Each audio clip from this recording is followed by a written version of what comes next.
person from the Sunshine State, Florida. Today, I have the pleasure to interview a remarkable person, Mr. Jason Chung. Mr. Jason Chung is an assistant professor of sport management and executive director of esports at the University of New Haven in West Haven, Connecticut. Hi, Mr. Chung. How are you doing? Nice to meet you, Ethan. So, Mr. Chung, obviously you're passionate about esports. So, do you have a favorite video game? Yeah, I do actually. So I have a couple of favorites in different genres. In the AAA titles, which are single player narrative games, as you know, I love GTA 5, which is a little bit above your age rating. And in terms of esports, I love the sports games primarily. I play FIFA quite a bit, and I love the NBA 2K series. But obviously, I like some of the shooters as well. Again, which is a little bit above the age rating, but they're fun as well. So, as assistant professor and executive director of esports at the University of New Haven, what exactly does your job entail? I mean, like, what do you do on a daily basis? Yeah, so what we do instead of, everybody thinks that, well, it's playing games and all of that. But really, when you look at esports as an industry, right, as a potential career that you can do, it's actually a pretty big job opportunity for people of your generation and forward. So basically, it's an industry that's growing worldwide. And the competitive video gaming aspect is a big business that's now $1 billion a year. So we want to prepare our students to contribute in that space, whether it's through marketing or whether it's through managing projects or whether it's doing production. We want them to be prepared to take those jobs and really be the leaders in that space in the coming years. So, you've been playing video games since your childhood, but when and how did you start being an esports professional? And was there a particular point in your life that you realized this is your career? Yeah, so I have to say that, the beauty about life is that sometimes there are jobs that come into existence that weren't really part of a childhood. So when I was growing up, there was no such thing as esports, right? Competitive video gaming was not a thing. It became more of a thing, when I was a teenager, and now it's a big business. But I didn't go that route. So, my video game skills are unfortunately still a little mediocre. So I decided to do the easier thing and become a lawyer instead. And through that, I studied sports, right? Traditional sports and the issues in that, including contracts, health, technology. And of course, that prepared me for a career in competitive video gaming and esports on the business side. So, how do we do those contracts? How do we make sure the players are safe? What do we do to create a great organization so that, the athletes are well taken care of, but also businesses can make money and, everybody's happy. So that's basically how I got into esports. So, you also studied political science, and you're a lawyer, like you said, by training. So, how did your parents react when you varied away from practicing, like law and convention way, to pursuing a profession in sports management and esports? Well, I was very fortunate. My family has always been supportive in what I do, even if they don't fully understand what I do. And obviously, when I said I want to, go into academia from being a lawyer, they were supportive. When I said, hey, when I had the opportunity to build out courses in esports at various universities, they were supportive about that as well, even though they didn't quite understand what that was. So I think it's a good lesson in the sense that, you have to, it's a relationship, right? The one you have with your parents. And they don't always have to understand everything that you do, but just know that you're doing the best thing that interests you. Yeah. So, please tell us about the intersection of sports, health, and technology in the esports course that you created and launched at the New York University. Yeah, so right now I'm at the University of New Haven, as you mentioned, but my previous job was at NYU, and I created the first esports business courses over there. And my background as an attorney and in traditional sports led me to really study the issues of what happens with sport technology, also with sports health. So I had already had a background in that. And then when it came to esports, then it became, well, do these athletes get injured?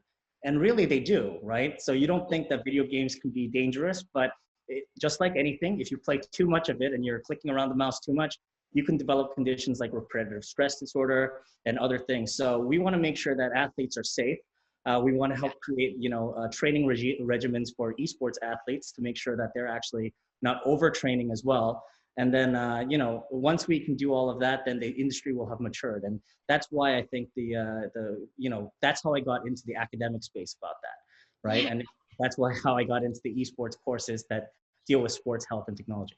Yeah, I understand.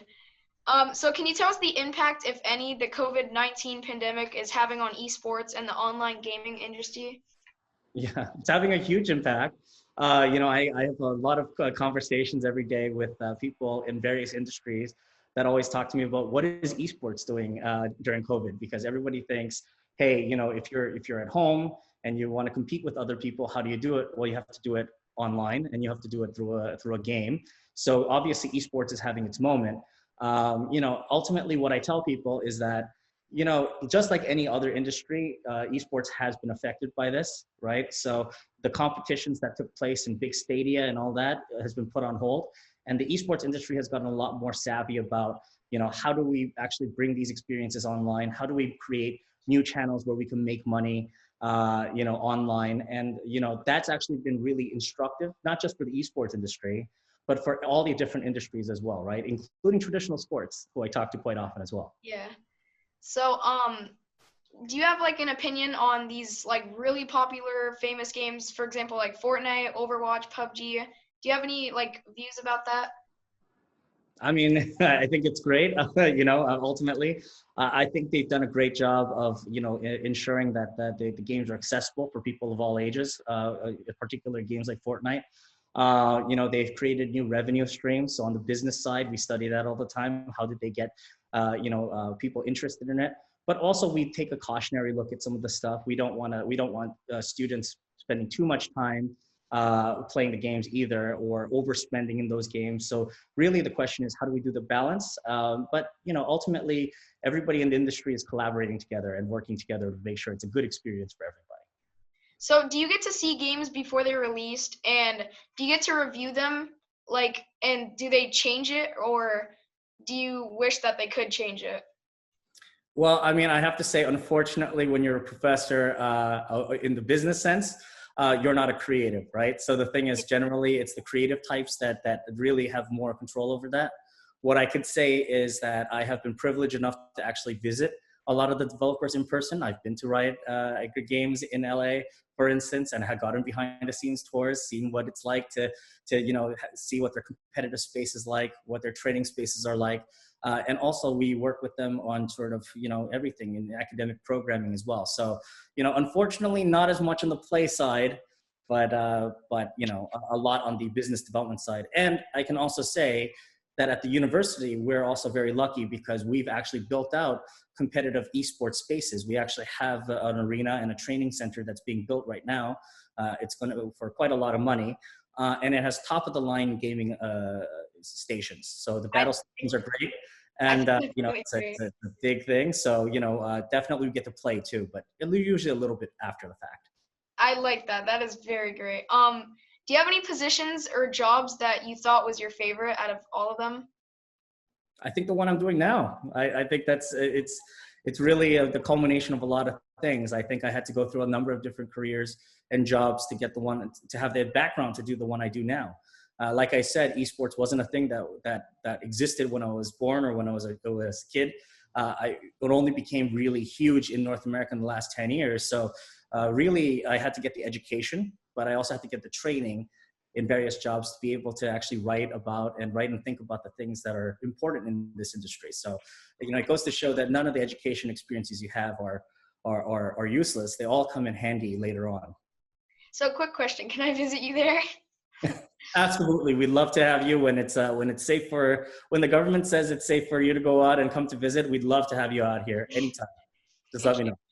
So, what advice would you give to students who want to have a career of creating or reviewing online video games? Well, if you want to do creating and reviewing video games, or if you want to work in the esports industry and help arrange the tournaments, it really pays to know the industry. So really read up on the industry, get to know it. You don't, obviously I say, it's a balance in all things. You don't want to over prepare either. There's a little bit of spontaneity that's important as well, but also take advantage of the opportunities that are available to you. So for instance, we run the first esports academic program that's accredited by a major body in the AACSB in the United States. A lot of the stuff that we're going to launch is the first of its kind in the world. So, these are kind of educational experiences that did not exist last year, right? Let alone 10 years ago. So when you have programs like that, check them out, see if they're the right fit for you. Come talk to people like me, see if they're the right fit for your long-term plans. And then also ask, don't be afraid to ask about, what should I be reading? What should I be looking at? How do I learn a bit more before I get to the university stage and contribute? Well, thank you, Mr. Chung. That's all the time we have. We just spoke with Mr. Jason Chung, Assistant Professor of Sport Management and Executive Director of Esports at the University of New Haven, about the state of esports and what the future will bring. Thank you so much, Mr. Chung, for your time and sharing your knowledge with us. Thanks, Ethan. This is Ethan Purston reporting for Kids First. Be sure to subscribe to our channel so you don't miss my next interview or review. Follow us on Facebook, Instagram, Twitter, YouTube, and check out our weekly podcast on Voice America. This is Ethan Purston signing off. Goodbye.